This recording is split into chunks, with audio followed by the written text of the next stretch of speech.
Oh man, well, that's enough for me. You guys ready to get this show going, dude? All right. The first comic coming up to the stage tonight. She's known as a Comedy Store legend, one of the few women in comedy through the '80s, Santa Cruz legend through the '90s. She's been on VH1, MTV, Live 105. Everybody make it real loud right now for Karin!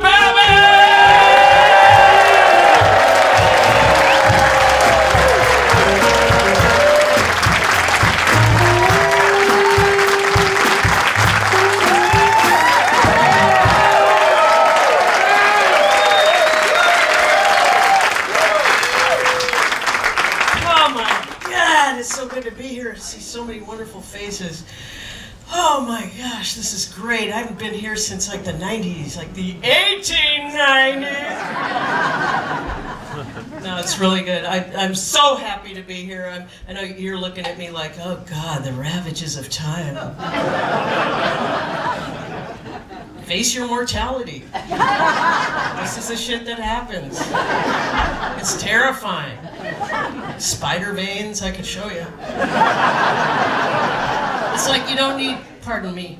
It's like you don't need GPS, you just follow the shit in your leg.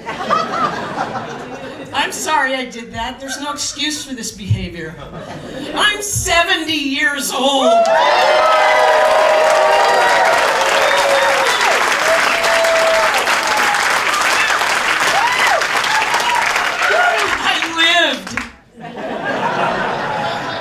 Really good. I know I'm supposed to, no one ask my age. I'm coming out. I'm starting this shit. We're going to tell people how old we are. It's just a thing.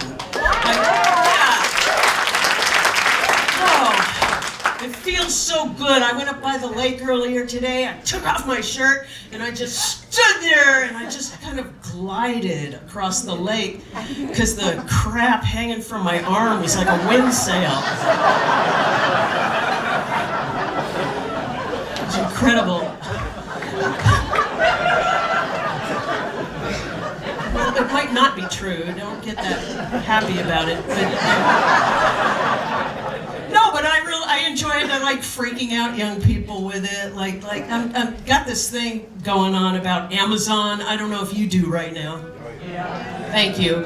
And so when I hear the guy pull up, when I have my last few orders coming, and I hear the guy pull up and he tosses the stuff on my porch like a frisbee and it lands with a plop, I know that I have about 3 seconds to jump out there naked while he takes the picture. And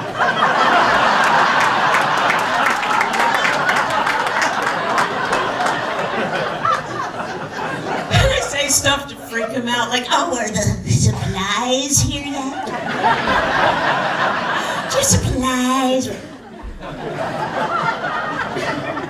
Hey, dude, you forgot your brown truck. Come back. No, it's cool. I like being old. The thing, I know I have more years behind me than I have ahead of me, and this is like, you know it's going to get dark tonight. Are you aware of that? It's going to get real dark in a few minutes. So I'm going to talk about death, which is always comedy. So, I'm not really afraid of death. And I'm thinking specifically, like, I'm thinking about during 9/11 when you saw those people jump off buildings and they're bicycling their legs and arms. Not gonna work. Not gonna work.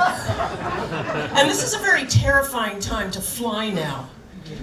Yeah, right. So I'm flying a lot, and because I'm so out of here now. But I'm not really afraid of it because I don't mind a good splat. I'm not going to know about it, right? I'm just going to go splat, right? The part I'm not looking forward to is the oh my God, and then.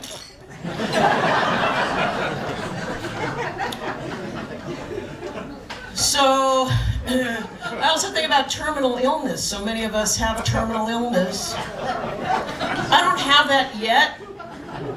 I don't know, knock wood, you know. But, see, I'm an addict. I'm a drug addict in recovery. Yay, she'd be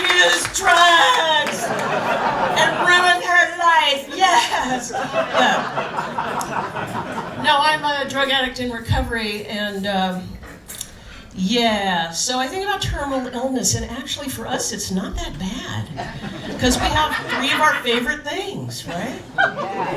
You're in bed. You're in bed, right?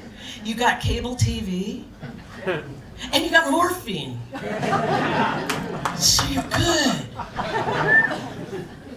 The one thing that really concerns me though is like, okay, so like I'm Jewish, and I'm really worried kind of about the afterlife. Because what if that Jesus shit is true? This is not gonna go over well. It's just, like you plunk, you're Jewish, and then all of a sudden, I have this recurring nightmare about it actually, and I see this tunnel, right? I'm in this dark tunnel, and I'm going in the dark tunnel, and I see the little light, and it's getting brighter and brighter, and I'm like, oh shit, because I see the shape of a man is coming towards me, and like, this is not good news. Not good news, not good news. And then there's this guy, right? This guy comes towards me, and he has really long hair and a long beard, and he's wrapped in this bloody bedspread thing, right? And he says, hey man, got any spare change? And I'm like, oh, I'm downtown, I'm okay.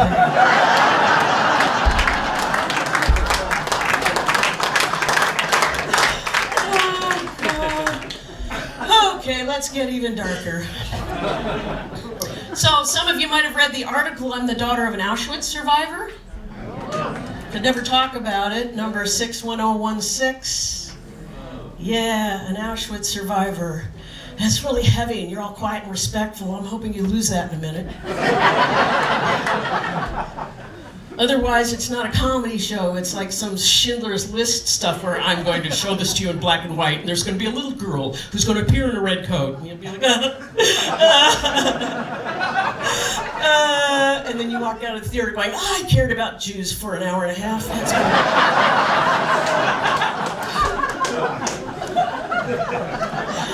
I'm telling the truth. Anyway, so my mother had this tattoo on her arm, right? Number 61016. And kids did not want to come play at the house because they thought she was a biker. And I swear to God, I thought it was our phone number. Yeah, I called it once. I'm like 8 years old, I dial it, and I hear, Jawohl! 1 moment, please. Fritzi! Raus mit dem Schweinhund! Hallo! And I called it again about a week ago, and someone answered. Tesla headquarters.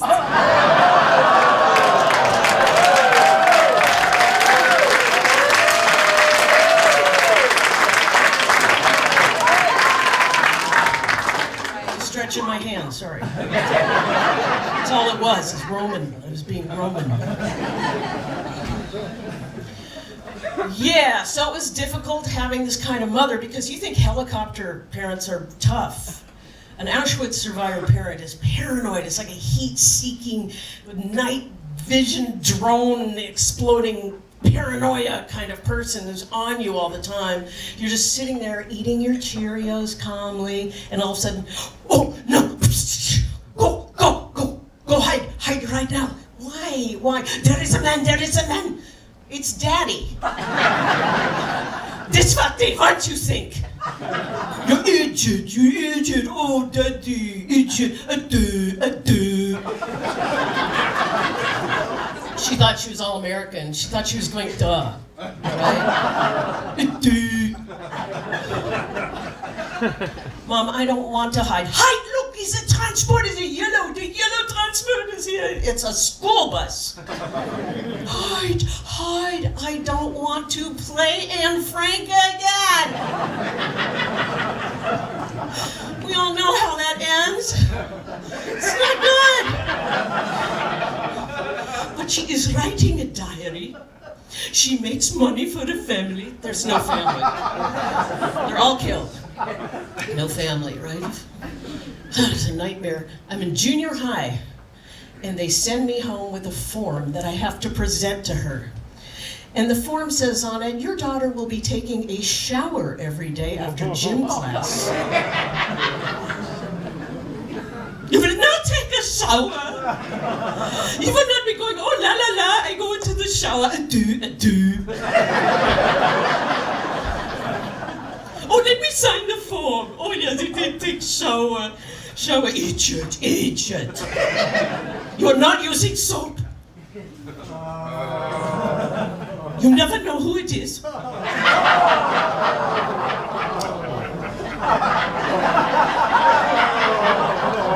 Seriously?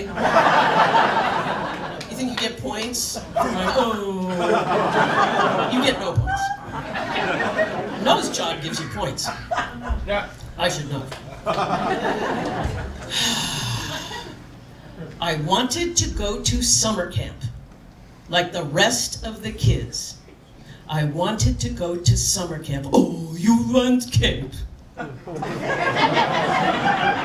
You want summer camp? Oh yeah, let's go to camp. Let's sign up. Can I sign up? And lots of money, summer camp? Oh yeah, you would not go to camp. Oh God, please, can I just go? Can I just go look at the brochure? Oh, let's see, brochure. Oh yes, brochure. You bring your clothes, and you put your label in your clothes. Oh, no number? They don't give you number? The label in your clothes, so that's good. A closed-toed shoe. Closed-toed shoe. Well, of course, no, you can't go. You have flip-flops. You are wearing flip-flops. You sink. You go camp, and there is a big pile. When they try to make a museum, 2 million people come every year. You think they want to see, oh, pile of flip-flops?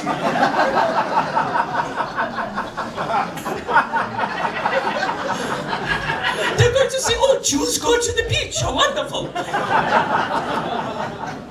Oh, I'm so glad you're with me.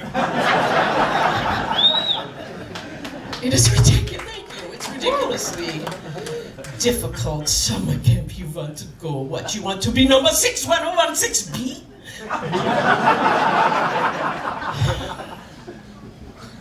I show her, look.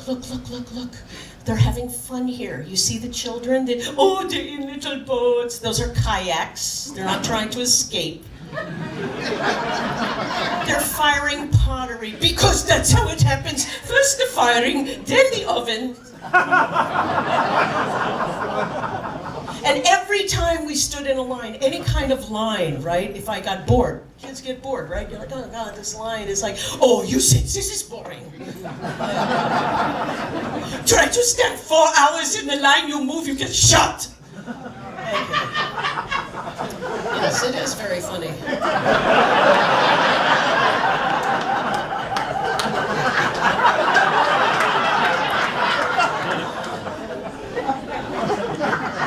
And I still have this problem with lines now, because I hear her voice in my head when I go anywhere. Like, I'm an addict, so I'm addicted to Starbucks because I like my coffee like burned and like transmission fluid. And I go there because I've got to get my caffeine in the morning. It's got to be strong.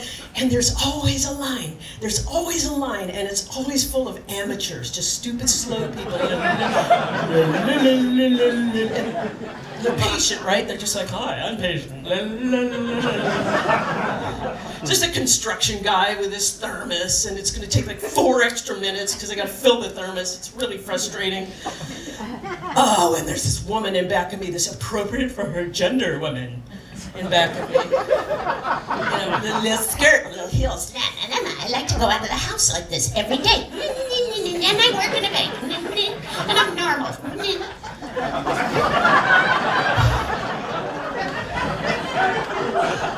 My biggest problem growing up was my cat got sick once.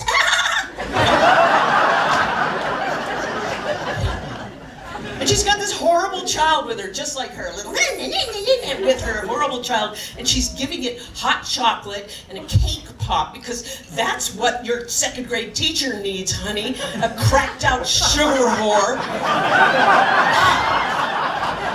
She's coughing her little COVID cough on the back of my leg.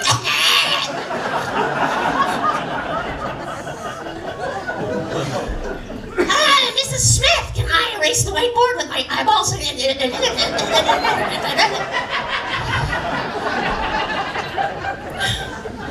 Oh, God. Anyway, so I come to the front and I give my order, and I don't want to tell them my name because this is the worst time to be Karin. You don't know the hell. Hitler used to be a bad name. Not no more. Yeah, so I give my order, and I can't give them my real order because my name is Karin, so I have to ask for something simple, and so I just go, I'll have a latte, I'll just have a latte.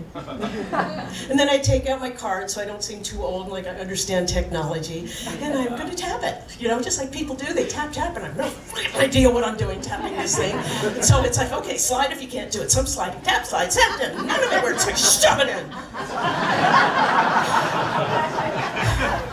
And I just described my sex life and I'm really embarrassed. Oh God, I hate myself right now. I just did that. Anyway, so I have a hard time being in lines all the time. I went to the DMV because I had to get my real ID. Because the idea I have now is not real. You see how you can just put your hand right through it.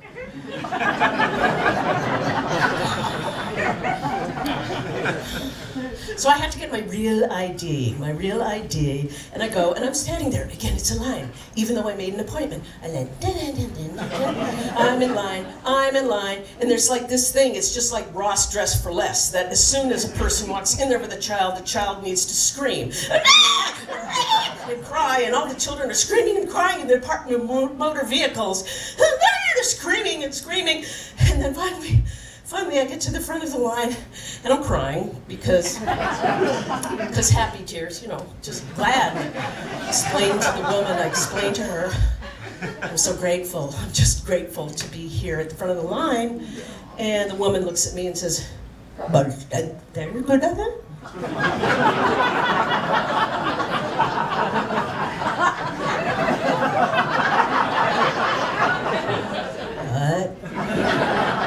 She says, just incompetent, cannot understand her. She somehow manages to tell me, your piece of paper is the blue paper, and this is the yellow line.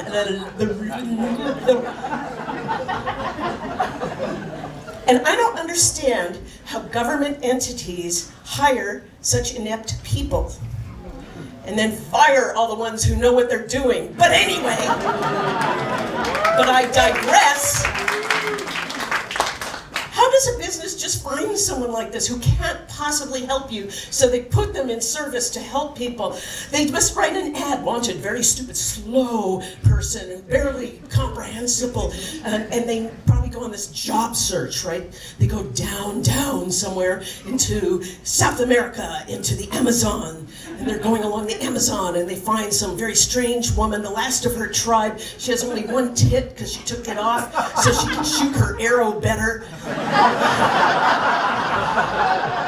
She's talking to a macaw on her head, just like, they say,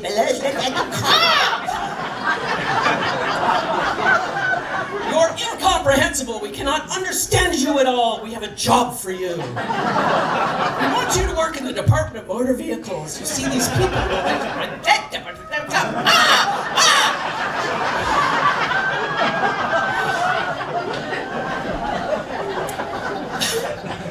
I have no punchline for that. I just feel better.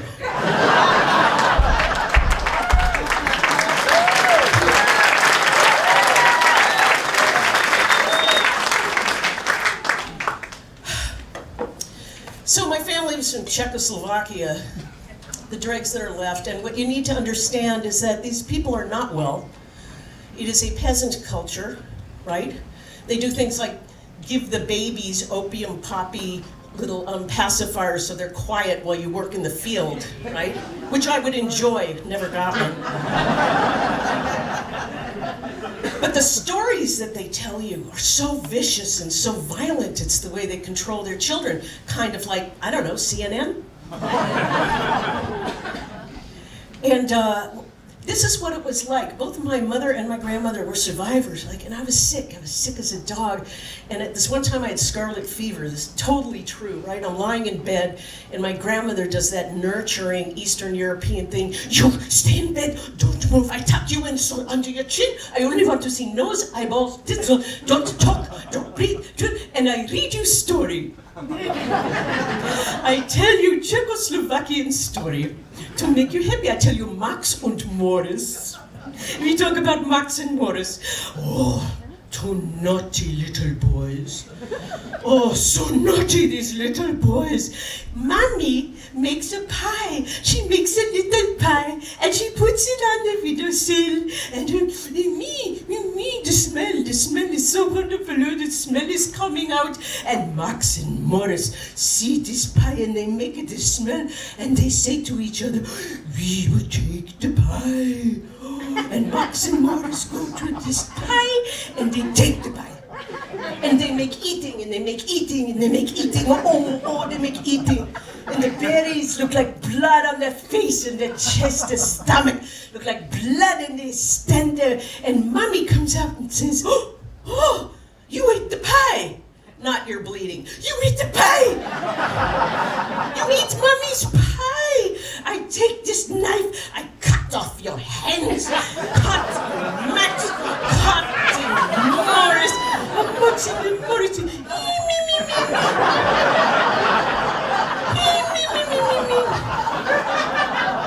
Good night.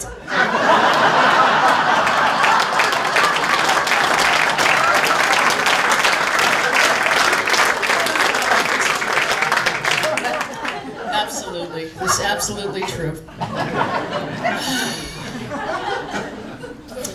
They let me have Barbie dolls finally when I was, 20. No, I was like, I wanted a Barbie doll. Everybody had them. And I remember the last day I played Barbies, which you guys probably can all remember, anybody. It's when they have sex. Ken and Barbie get it on. By away. With their little nondescript low.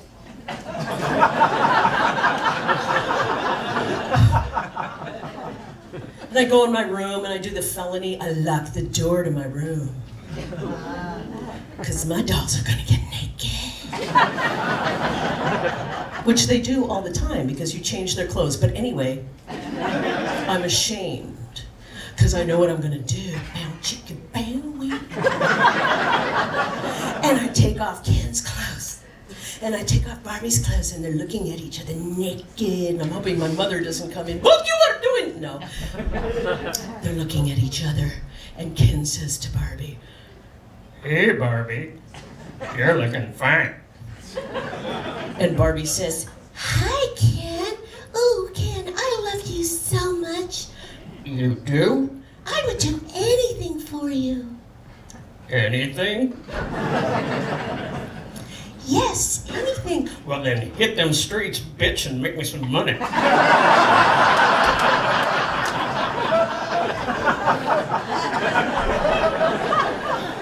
I grew up in LA, so.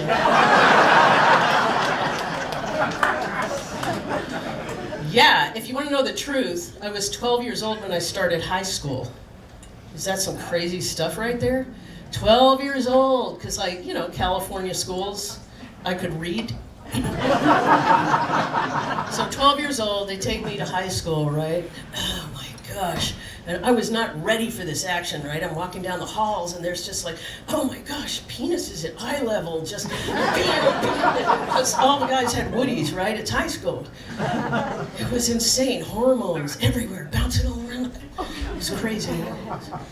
I didn't know what to do, so I decide I'm going to a football game. I go out, I go to the bleachers, right? I climb up on the bleachers and I'm just sitting there, and all of a sudden I hear, yes, yes. And I'm thinking, well, this is agreeable. Somebody's having an intelligent discussion, yes, yes, and they're agreeing. This is really cool. And I look down between the slats of the bleachers, and here's what I see. I see a guy sitting there going, yes, yes. And there's this girl agreeing with him. Violently, with their head going up and down. And, yeah. So that was new for me. And now you understand how I became an addict. And here's the thing, is Jews do not do drugs successfully. And don't tell me about Lenny Bruce, because he didn't win. Okay, so the thing about being Jewish and doing all the drugs everyone else does is you have the guilt of 6 million people. And they're all standing above you going, you gotta be president, you gotta be a doctor or something. We're dead, don't make it for no reason. And I'm in there, you know, whatever else. So I'm at this party. And there's all these kids there, and everybody's loaded, and there's like weed and acid and everything, and they're all having a good time. And the little girl's like, oh, the Protestants. It's okay, Jesus forgives.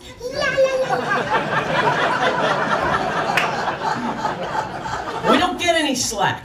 And I'm standing there, and I'm taking all this acid just to please my friends, and I'm by the food table, and I look down, there's a bowl of Jell-O right next to me, and I start hallucinating that it is one of my relatives.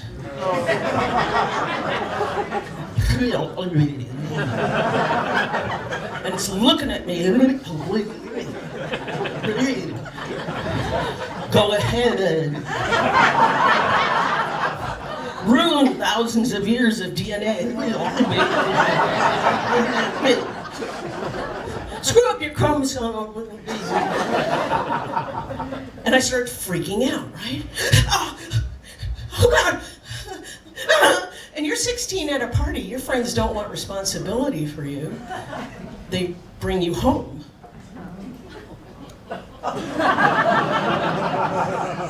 Well, that's just where I want to be when I'm 16 and peaking on acid. Can you take me to my Auschwitz survivor mother? And they bring you home. Well, it's the 70s, so they bring you home in a VW, a swastika, the original one. And they bring you home in the car. And you're not allowed to ride in a German car, by the way, because the upholstery. You never know who it is.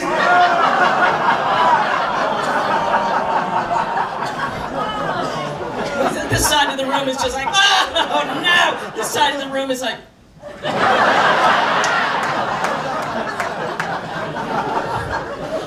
Muffy, if we laugh, are we anti-Semitic? Listen up. Just fart or something. This is not the time to withhold anything, right? So they bring you home, they dump you on the lawn, and they take off in the VW, and you just hear that sound in the night. Sucker! And you're alone, and you are messed up, all by yourself. And it's lonely, and you're 3 hours past your curfew, and you hear that song, ooh, ooh, because you're lonely, tumbleweeds go by. And I'm so high, I think I'm maintaining. And then you have a moment of clarity. Oh, hey. Who peed in my pants?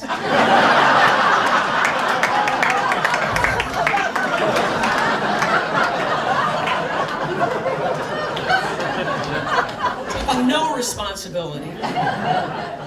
And you get a feeling you're being watched, and you are, because it's that nosy neighbor who heard the car pull up. And you know she's there because you saw that little claw come out between the drapes. And you see that horrible little face watching, and so you decide you're going to play this off. You're going to be congenial at 3 a.m. Hey, Mrs. Jones! What up? Hey, when I do this, do you see all the other hands?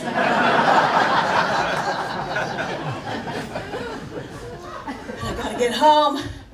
And you know she's there waiting, and you know she's there because you see the green smoke coming out from under the door. Bats are flying away in horror. And the door slams open, and there she is. All 4'11" of her. With a parent's magazine, open up to the article, How You Know When Your Kid Has Come Home Loaded on Acid.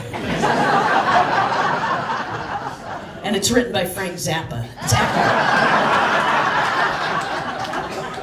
You're so screwed, right? But you're gonna play it off like, Hi, Mommy. I have a cold. Achoo. Oh, wow, look at the O's.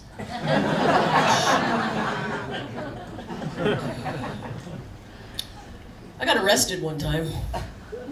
Not for anything good. I got arrested at the May Company Crenshaw? May Company Crenshaw. Anybody know about May Company Crenshaw? Yeah. Yeah? Yeah. Crenshaw, it's a part of LA, it's like Oakland Light. It was still bad. It was bad, right? There's this department store down there, and you know, I was just trying to fit in. Like one time I was down there and there's this riot and people are running everywhere, and so I think, oh shoot, I gotta run too. Because I'm bad. And they're like breaking windows and taking shit, and I want to do that, but I don't want to get arrested. So I run home, and I grab the decorative lava rock from the front porch, and I just threw it through the living room window. And I broke the window, and I grabbed our TV. And I ran into our car and drove it away. So now I'm at the May Company Crenshaw, right? And I see something I want in there, and I decide I'm gonna take it, right? You know when you see something you want, but you can't have it? And I'm gonna take it. Because I walk in there and I see in a rack a whole row of these purple leather hot pants. And this was my high crime. Because I knew I had to have them. I could hear angel music. Just had to have them. It was all glittery. So I grab a pair of them, right? I go into the dressing room with my friend Joyce, and I get this idea, right? I say, hey, Joycey! What, you crazy bitch? I got an idea! I'm gonna take off my jeans and put on these shorts. And then I'll put my jeans in my purse and walk out of the store. And I did that, and I was arrested for shoplifting immediately. I mean, the odor of my body had not even left the dressing room, and I'm arrested. I'm arrested by these very binary people, like 1010 type binary, because there's the skinny little trainee, and then there's the very round guy who's been doing this for a while. You're under arrest, little lady. I'm just looking at them, I'm thinking they're kind of funny, you know. I don't want to laugh, but it's kind of funny. And so they put me in the elevator. You're gonna take off all of your clothes, each and every item. And my brain hears my mouth say, because it's 1970, only if you play some funky Marvin Gaye.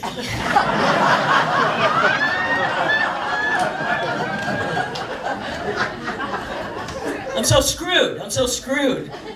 She thinks it's funny. You're going to juvie. Yeah, juvie. You're going to be there all weekend because it's Friday. You know what they give you in juvie? I don't know, what? 3 bologna sandwiches a day. That's it. 3 bologna sandwiches.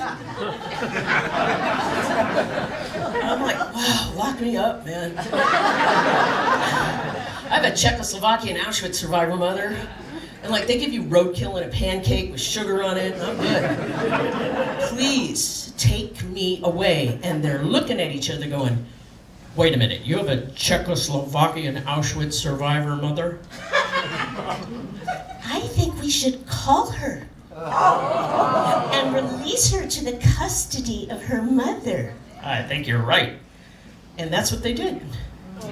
And my mother shows up, like some kind of little innocent person who's been victimized. When actually you have to understand that back then, they had no such thing as time out. Time out? Yes, we had time out. 4 years in the camps! Right? So glad there's a sicko.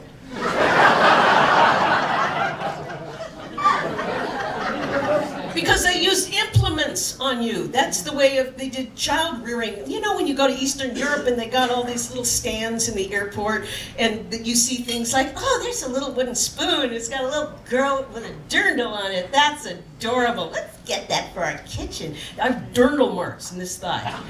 Dirndl impressions, because that's what they do, right? So here comes my mother, acting sweet, and, oh, I'm so sorry, my daughter, she was bad, she was stealing. Yeah, she was. She was! I will take her home, I will punish, yes, I will. That's good. We get into the 1962 Thunderbird. You know how fast those cars are. We get in there, she puts me in the back seat, and she puts her pedal to the metal. We start going, man, we are roaring up La Brea Avenue, and I mean the G-force is knocking my head into that Thunderbird symbol. It's just embossing this bird in the back of my skull. I still got it. And she's driving, and she said, you want stealing? You want stealing? We used to steal crust of bread. 92 miles an hour. Way up La Brea, way up. And she takes out 7 Lark cigarettes, and she's smoking them all at once. And she rolls up the windows. Nee, nee, nee. She rolls them all up. All the relatives went and smoked. Now it's your turn.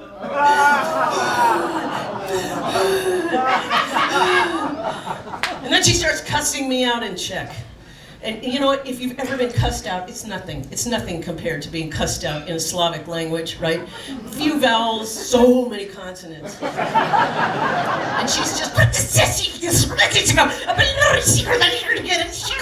and these consonants are flying into the back seat, C's and Z's, and they're just hitting me in the head, and I'm getting little cuts in my face.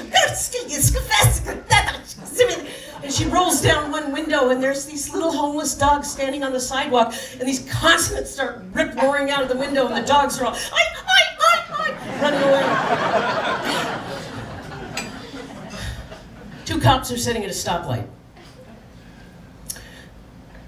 You remember the Doppler theory from high school? The sound wave theory? So sound difference, sound wavelengths and things, right? So they heard us before they saw us. They heard.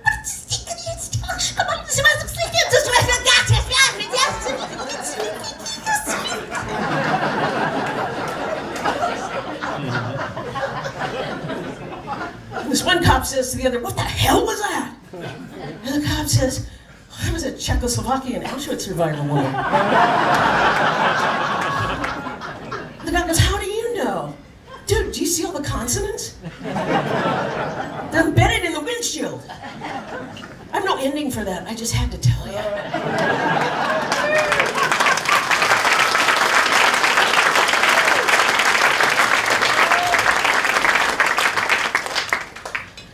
Yeah. So, terrifying news. I bred and had children.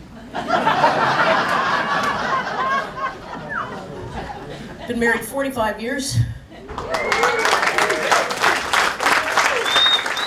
I mean, not consecutively and not to the same person. Can you imagine somebody staying with me for 45 years? He's like Auschwitz.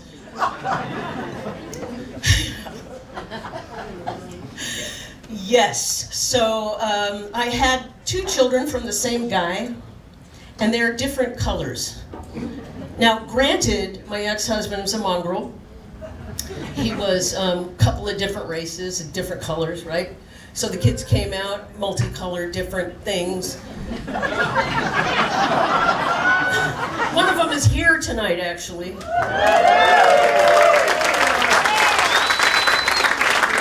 She's under a chair right now, probably. Yeah, she is so white. I can't even describe the whiteness of this child. She's so white. I mean, she's translucent. We never had to get an x-ray when she got hurt.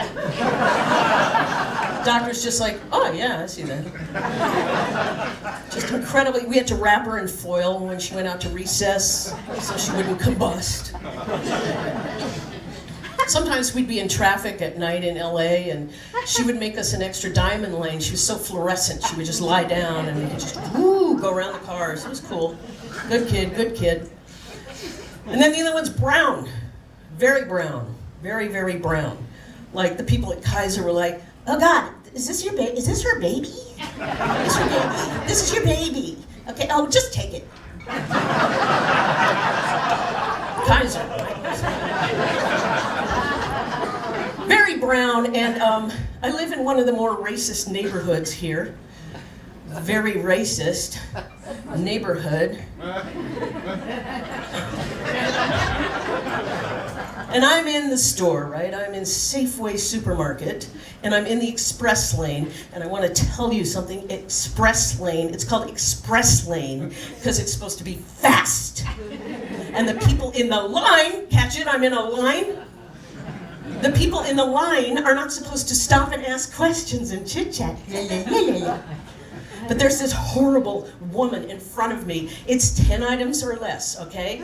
10 items or less. She's standing there. One of these people who crawled out of the Christian Conference Center.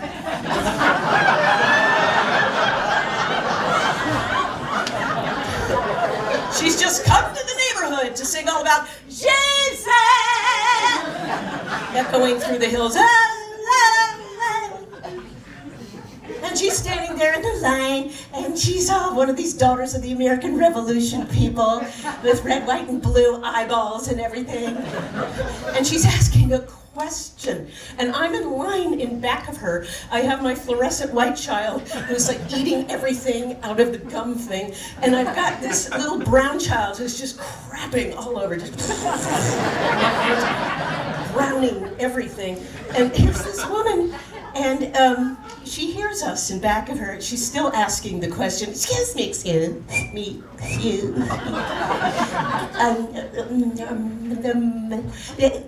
the carton of eggs, is it 12 or one thing?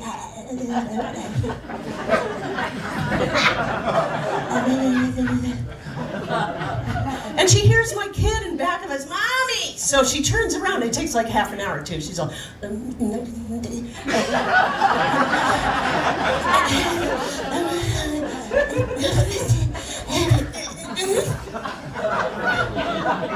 she sees the fluorescent child, and she sees the brown child, and she, swear to God, says to me, oh, I see. You have adopted a little farm worker baby.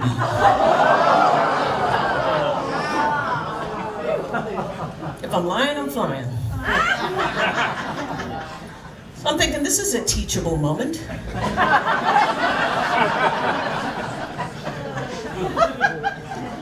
I leaned over to her and I said, well, who do you think's gonna do the yard work? You gotta meet them at their level. So about a week later, I'm up at McDonald's. And this is before Disney started being like making things of different colors. Just everybody was like white and blonde and all this stuff, all the Disney things. And I'm up at McDonald's, and don't get mad at me, all right? Sometimes you just have to take your children to McDonald's, okay? You need a 20-minute break. You just need this break. You know, I know the McNuggets are cow eyeballs. I know that. I know they're gonna aspirate the toy.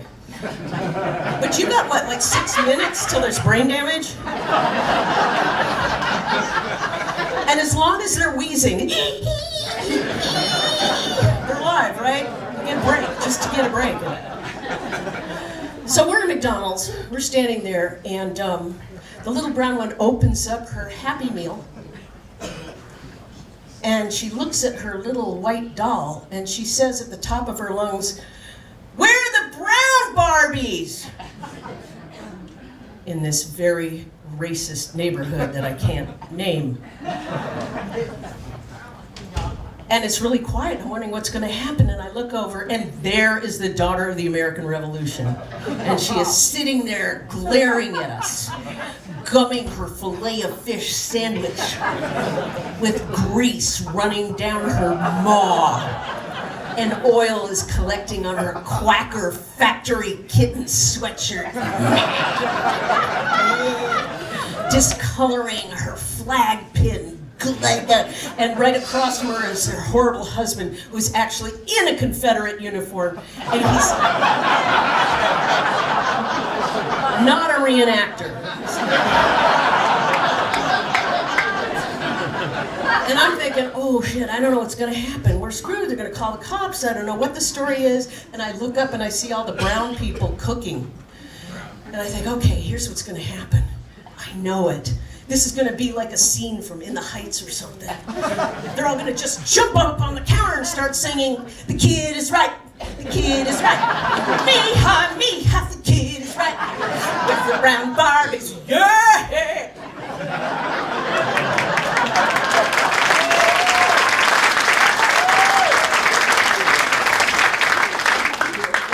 Yeah, but that doesn't happen. Actually, I don't know how they did it. They're still frying and cooking, and their faces got pixelated so they couldn't be identified. And we all know how that's ending. That's the end of that bit. What are we gonna do? Yep, we're gonna do something. Yeah. So,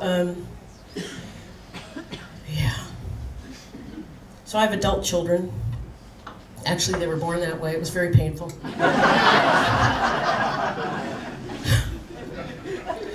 Yeah, they came out with like a tax debt, a student loan, and wearing high heels. Really, that's so bad.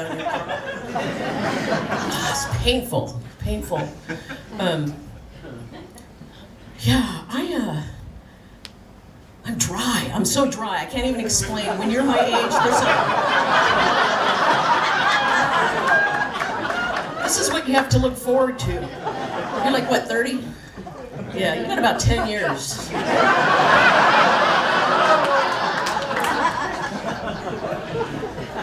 Well, the good news is you don't get yeast infections anymore. Because yeast needs moisture to thrive.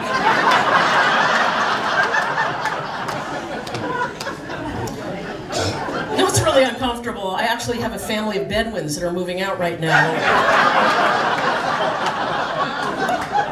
Cannot sustain life in here. Take the cabin, we're out. We go to Canada. Hi, yeah. So that's the story of that. I'm very old. And so before the show, I'm glad I made it through. I'm just about done. I had a little sore throat. So I'm glad I'm here. So I went to Kaiser, and I had a total hysterectomy.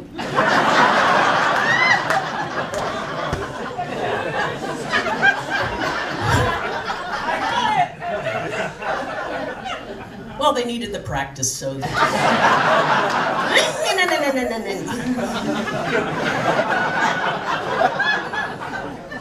What's so strange is when you've had a total hysterectomy, you don't feel kind of like a woman anymore. You kind of feel like an ocarina.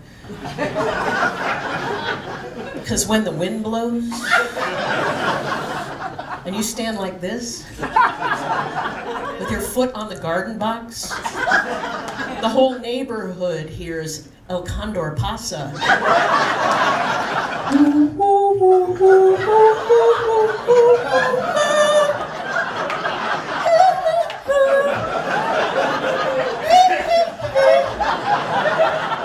I love you so much, Kumba. I could go on and on, but my time is up.